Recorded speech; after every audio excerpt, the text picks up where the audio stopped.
हम आज तीर्थंकर महावीर का 2620वां जन्मदिन मना रहे हैं। विश्व भर में इस समय कोरोना नामक अदृश्य शत्रु का बहुत बड़ा संकट आया हुआ है। ऐसे में धैर्य, धीरज, साहस, संयम और समन्वय से हम इस विकट संकट से छुटकारा पा सकेंगे। आशा करते हैं हम सब बहुत शांति से ये उत्सव मनाएंगे।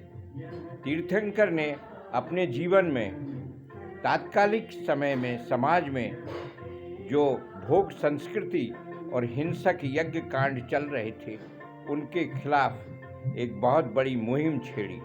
इसके लिए उन्होंने अपने पारिवारिक जीवन और राज्य का त्याग किया।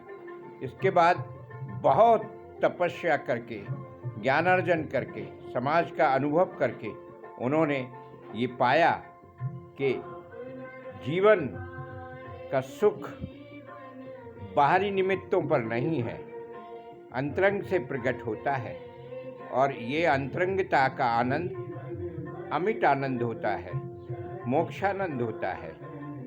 जीवन में चारों पुरुषार्थ रहते हैं, धर्म, अर्थ, काम और मोक्ष।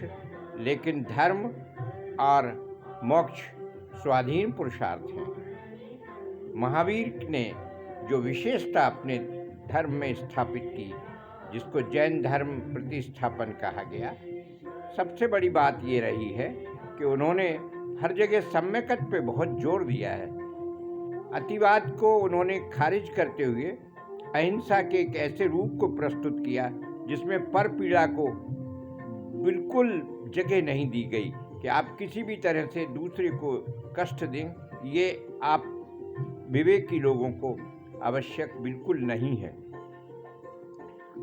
महावीर ऐसे हुए हैं जिन्होंने अहिंसा को विश्व भर से दिग्दर्शित कराया और अपने चारित्रिक अभियान से ब्रह्मचर्य रह करके अभावों में भी उन्होंने गांव-गांव जन जन चेतना जगाकर अहिंसा के महत्व को प्रतिपादित किया। देखने की बात यह है कि सम्यक दर्शन, सम्यक ज्ञान और सम्यक चारित्र हमारे जीवन में मोक्ष मार्ग के हैं, प्रशस्ता है। साथ ही उन्होंने अनेकांतवाद, कर्मवाद और वीतरागिता के दर्शन हमें दिए। इन दर्शनों के कारण हम जगत में एक ऐसे ऊंचे स्तर पर पहुंच गए जहां पर के हर बात का विश्लेषण उपस्थित है। उन्होंने अपने जीवन में जो कुछ सहा है, सहन करने की वृत्ति पैदा की है, वो तपस्या रही, तप रहा है। लोगों के ताने सुने और न मालूम क्या क्या उन्होंने सुना है, लेकिन मिथ्यात्व से कभी जरा भी रत्ती भर समझौता नहीं किया है। उन्होंने सत्य के लिए, अहिंसा के लिए अपने जीवन का उत्सर्ग किया है। व्रत आदि रख करके उन्होंने समाज के आगे घुटने नहीं टेके हैं। उन्होंने कल्याणमयी जीवन के लिए जाति पर प्रथम प्रहार किया है। उन्होंने संयम युक्त इंद्रियों पर निरोध करने वाले, नियंत्रण करने वाले को जैन कहा है, जहाँ संप्रदाय जाति का कोई महत्व नहीं है, सिर्फ आचरण पर महत्व है। ऐसा नमोकार मंत्र दिया है जो विश्व में विराटता को प्रदर्शित करता है, जिसमें किसी भेद की कोई गुंजाइश नहीं है। गुणवत्ता पर आधारित ये मंत्र है जो ध्यान बनाने में मदद करता है।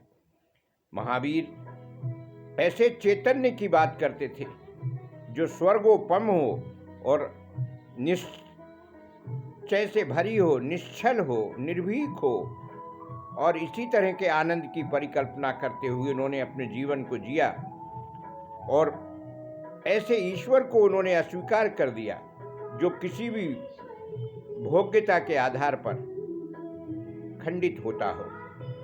उन्होंने स्वयं कर्मवाद को प्रदर्शित करके ये बात कही कि आप जैसे कर्म करेंगे परिणाम वैसे ही आएगा।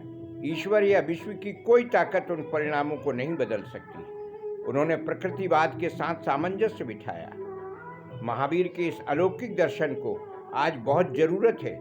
विश्व में जो हमारी संयुक्त राष्ट्र संघ है, अनेकांतवाद के आधार पर वो विश्व में शांति स्थापित कर सकती है, सबको महत्व मिलता है। एक बार मैं सब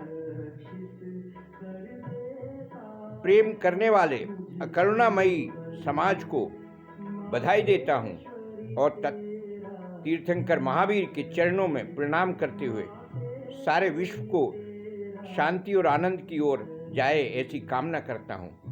जय सत्य।